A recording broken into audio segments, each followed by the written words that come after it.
Toll नाका कुठलाही असो, तिथे कर्मचाऱ्यांची मुजोरी असते. वाहन चालकांकडून टोल घेताना आपण जणू उपकारच करतो, अशी या कर्मचाऱ्यांची मानसिकता बनून गेली आहे. त्यामुळे कित्येकदा त्यांचा त्रास वाहन चालकांना होतो आणि होत आहे.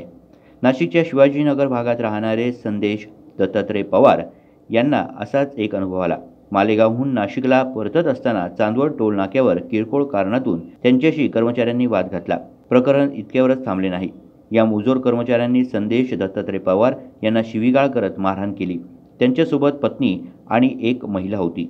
या झटापटीत पवार यांच्या पत्नीवरही कर्मचाऱ्यांनी हात उचलला. यानंतर संदेश दत्तात्रय पवार हे चांदवड पोलीस ठाण्यात तक्रार दाखल करण्यासाठी गेले. तेथे तर वेगळाच अनुभव आला.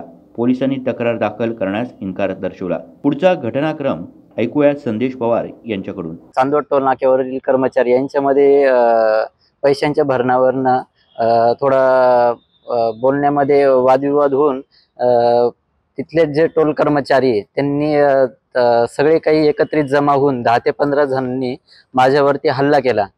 त्यात शिवीगाळ ही गलिच्छ भाषेत केली. प्लस माझ्याबरोबर माझ्या लेडीज होत्या, त्यांना पण त्यांनी गलिच्छ भाषेत शिवीगाळ करून त्यांना पण मारहाण केली. माझ्या अंगावर जे सोन्याची चेन होती ती सुद्धा त्यांनी छेडछाडमध्ये गाळ केली, ती पण त्यांनी काढून घेतली.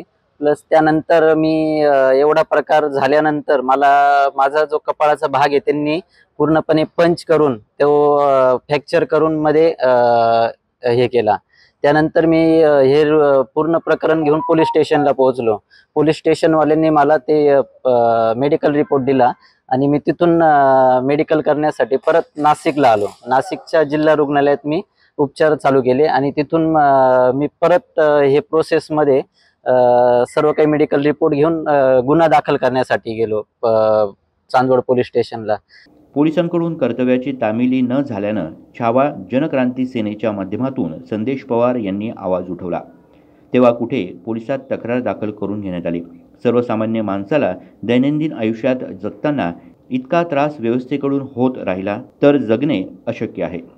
हेच या घटनेतून दिसून येत आहे. गुड्डू शेखसह मनोहर गायकवाड, दिशा न्यूज, नाशिक.